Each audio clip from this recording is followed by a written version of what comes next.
पैलाक्सिमिनिया नमस्कार and hello everyone. इस video में हम देखेंगे उत्तराखंड की जलवायु। जैसा कि हम सभी जानते हैं, उत्तराखंड एक ऐसा राज्य है जिसके अंतर्गत लगभग सभी प्रकार की भौगोलिक क्षेत्र पाए जाते हैं। अगर हम दक्षिण में देखेंगे, यहाँ पे गंगा के मैदान, तराई, भावर वगैरह मिलेंगे। और वहीं हम अगर उत्तर में चले जाएंगे तो हमें वहाँ महान हिमालय की चोटियाँ जो हमेशा बर्फ़ से घिरी हुई होती हैं, और ट्रांस हिमालय रीजन भी मिल जाएगा। इस कारण यहाँ उपोष्ण से लेके सब ट्रॉपिकल से लेके पोलर रीजन तक की क्लाइमेट मिलती है। तो जैसा कि हम जानते हैं, उत्तराखंड एक पर्वतीय प्रदेश है।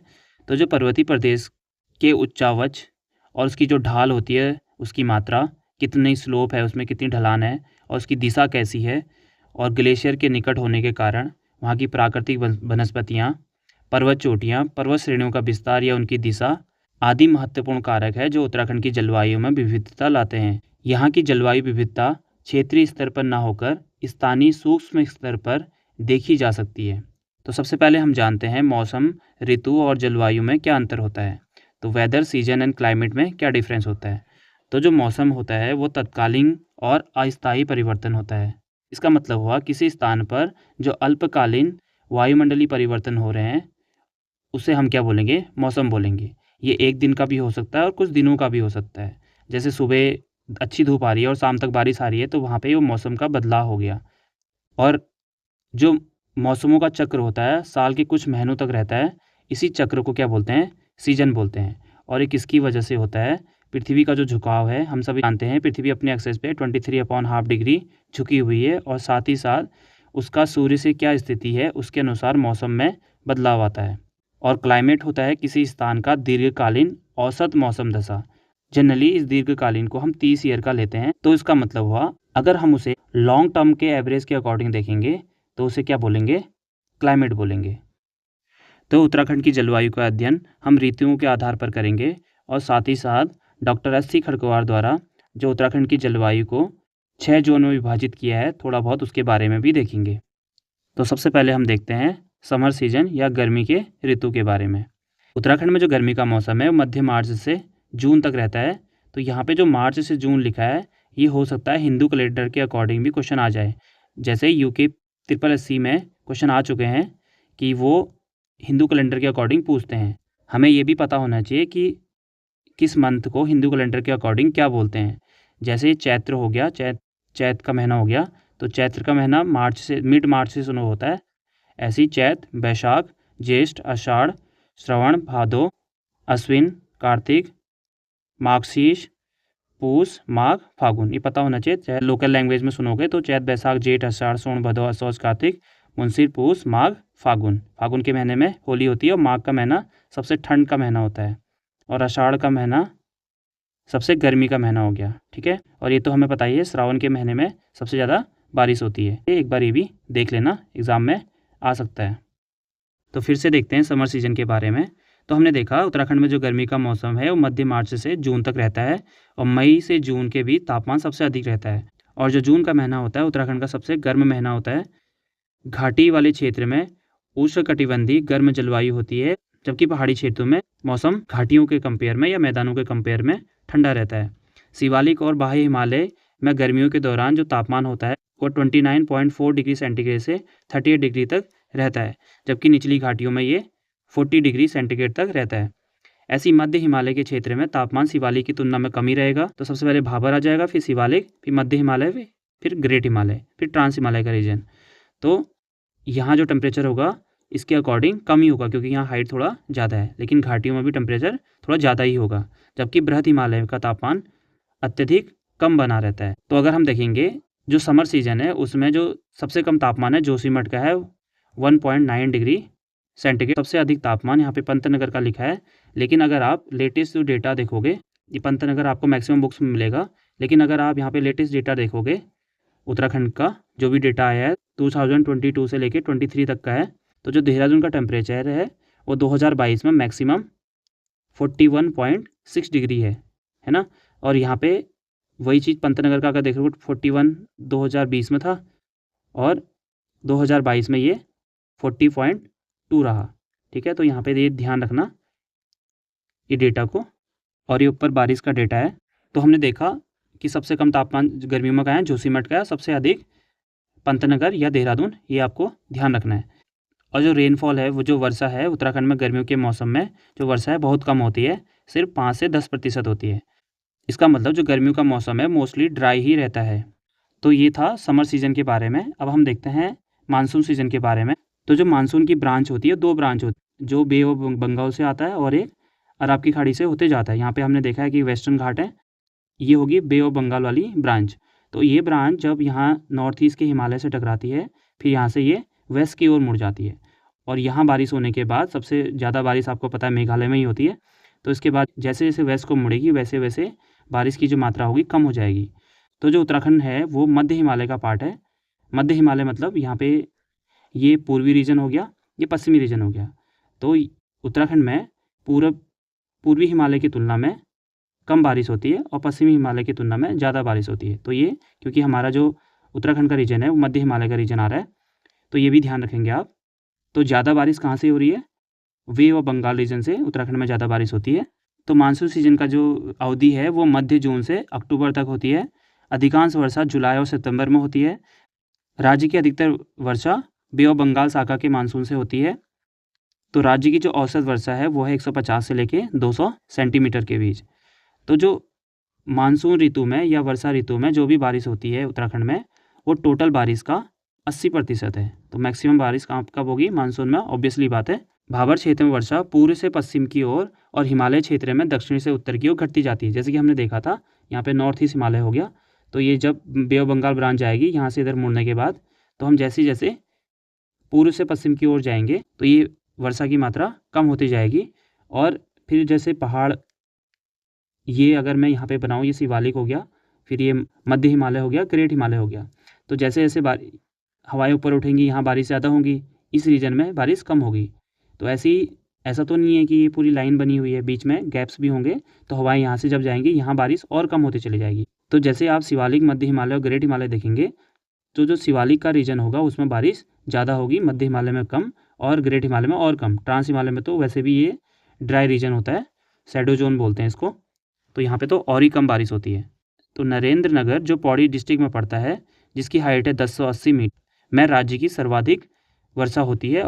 और जो हमने ऊपर ये देखा था, अगर उसको यहीं देखेंगे तो लोएस्ट जो रेनफॉल होती है वो ग्रेट हिमालय का रीजन हो गया, अपर और northern region of the great Himalayas.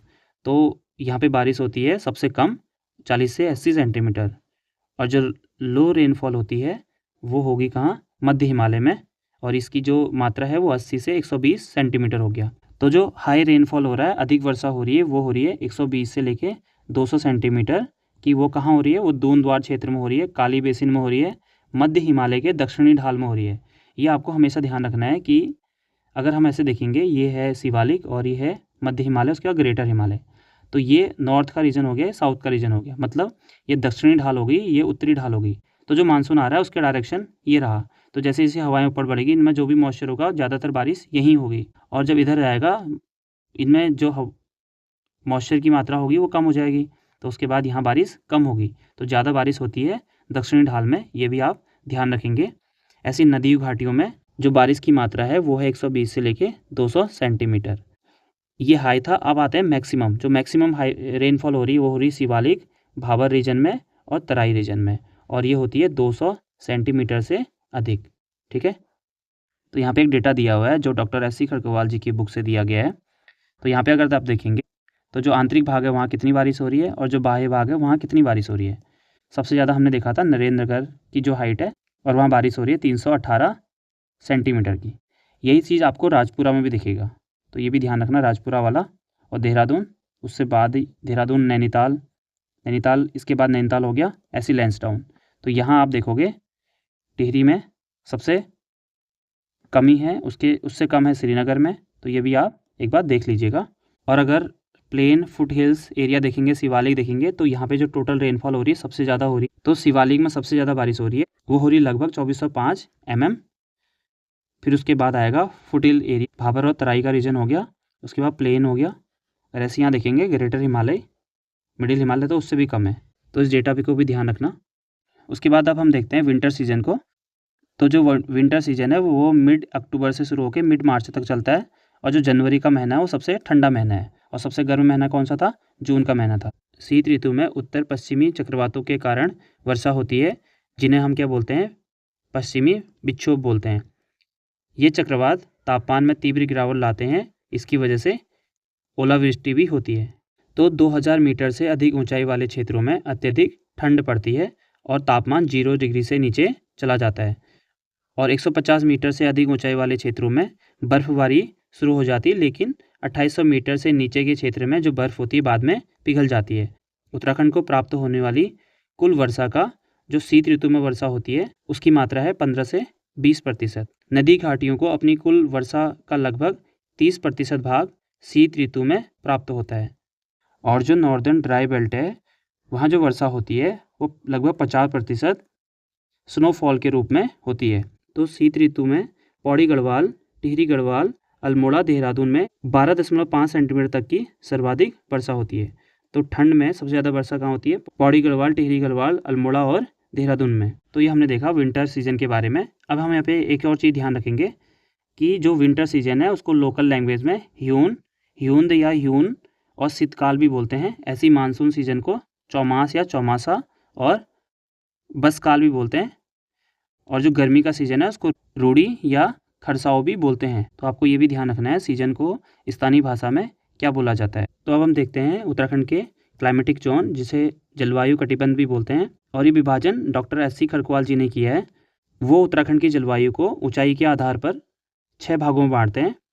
तो अगर यहाँ पे आप देखेंगे तो पहला पार्ट हो गया उपोष्ण जलवायु क्षेत्र, दूसरा हो गया गर्म शीतोष्ण जलवायु क्षेत्र, तीसरा हो गया यहाँ पे गर्म है, यहाँ पे हो गया शीत शीतोष्ण जलवायु क्षेत्र, फिर हो गया शीत जलवायु क्षेत्र, फिर अल्पाइन जलवायु क्षेत्र, उसके बाद हिमानी जलवायु क्षेत्र। तो यहाँ पे आप हाइट देखेंगे तो ये पहला वाला जो है 900 मीटर से नीचे है और दूसरा वाला 900 मीटर से 1800 मीटर के बीच, उसके बाद 1800 से 2400 मीटर के बीच, उसके बाद जो शीत जलवायु क्षेत्र वो है 2400 से लेकर 3000 मीटर के बीच, और अल्पाइन वाला 3000 से 4200 मीटर, और 4200 से ऊपर वाला ग्लेशियर क्लाइमेट जोन हो जाएगा। इन सब के बारे में यहाँ पे शॉर्ट में लिखा हुआ है, इसको एक बार देख लेते हैं। और अच्छे से देखने के लिए आप यहाँ पे इंग्लिश और हिंदी दोनों में लिख रखा, आप इसको भी पढ़ सकते हो। तो इसको हम एक बार शॉर्ट में देख लेते हैं। तो जो पहला रीजन है सब ट्रॉपिकल क्लाइमेटिक जोन, जो 900 मीटर से नीचे पड़ता है, वो पड़ेगा हिमालय की दक्षिण तलहटी पर, मतलब भाबर, तराई, मैदानी वाला रीजन हो गया। ये वाला रीजन गर्मियों में गर्म रहता है और सर्दियों में ठंड रहता है इसमें। और इस क्षेत्र का जो औसत तापमान है वो लगभग 19 डिग्री सेंटीग्रेड से लेकर 21 डिग्री सेंटीग्रेड के बीच रहता है। और जो औसत वार्षिक वर्षा है वो है 1645 से लेकर 1840 के बीच। और जो बारिश के दिन होते हैं लगभग 60 से 70 दिन तक यहाँ पे बारिश होती है। ये एवरेज है। ये इसका इंग्लिश इधर लिखा है, इसको आप ध्यान से देखना। ऐसे अगला है गर्म शीतोष्ण जलवायु क्षेत्र, मुख्य रूप से निचली हिमालयी पर्वत श्रृंखलाओं में और जो नदी घाटियाँ होती हैं और दक्षिणी शिवालिक पर्वत श्रृंखला में फैला हुआ ये रीजन है। और यहाँ का जो औसत तापमान है वो है लगभग 14 डिग्री सेंटीग्रेड से 19 डिग्री सेंटीग्रेड के बीच। और गर्मियों के मौसम मध्य मार्च से शुरू होते हैं और दोपहर के बाद यहाँ पे संवहनी वर्षा होती है। ऐसे अगला शीत शीतोष्ण जलवायु क्षेत्र, यहाँ का जो औसत टेम्परेचर है वो रहता है 10 डिग्री सेंटीग्रेड से लेके लगभग 14 डिग्री सेंटीग्रेड तक। और जो वार्षिक वर्षा है वो 1125 से लेके 2400 के बीच होती है। और जो बारिश के दिन है वो है 61 से लेके 85 के बीच। और शीत जलवायु क्षेत्र में जो सर्दियाँ होती हैं लगभग 5 महीने तक रहती हैं और औसत तापमान 4.5 डिग्री सेंटीग्रेड से लेके लगभग 10 डिग्री सेंटीग्रेड तक होता है। जून से सितंबर के बीच यहाँ की जो वर्षा होती है लगभग 370 से लेके 500 तक के बीच होती है। और ये दक्षिणी ढलान की बात कर रहे हैं हम, और उत्तरी ढलान में ये बारिश की मात्रा कम हो जाती है, 200 से 250 के बीच होती है। और गर्मियों में अचानक तूफान आते हैं और सर्दियों में टेम्परेचर गिरने के कारण यहाँ पे क्या होती है, बर्फबारी होती है। फिर अल्पाइन जलवायु क्षेत्र, और ये रीजन अधिकांश ऊंचे पर्वतीय क्षेत्र हैं और यहाँ 7 महीने अत्यधिक ठंड पड़ती है। औसत तापमान रहता है 6.1 डिग्री सेंटीग्रेड से नीचे और गर्मियों में भी बर्फबारी हो सकती है। औसत जो वर्षा है वो 1565 के बीच होती है। ये वार्षिक है, ध्यान रखना, ठीक है। यहाँ पे ये कम लिख क्योंकि ये इन्हीं मंथ के बीच का है और वर्ष के लगभग 90 दिन तक बारिश हो रही है। और लास्ट है हिमानी जलवायु क्षेत्र, अधिकांश भाग वर्ष भर बर्फ से ढका होता है और 10 महीने तक जो तापमान होता है 0 से नीचे आ जाता है और जो वार्षिक वर्षा है वो 1720 है। तो ये थे उत्तराखंड के क्लाइमेट जोन्स, जिन्हें 6 पार्ट में डिवाइड किया गया है।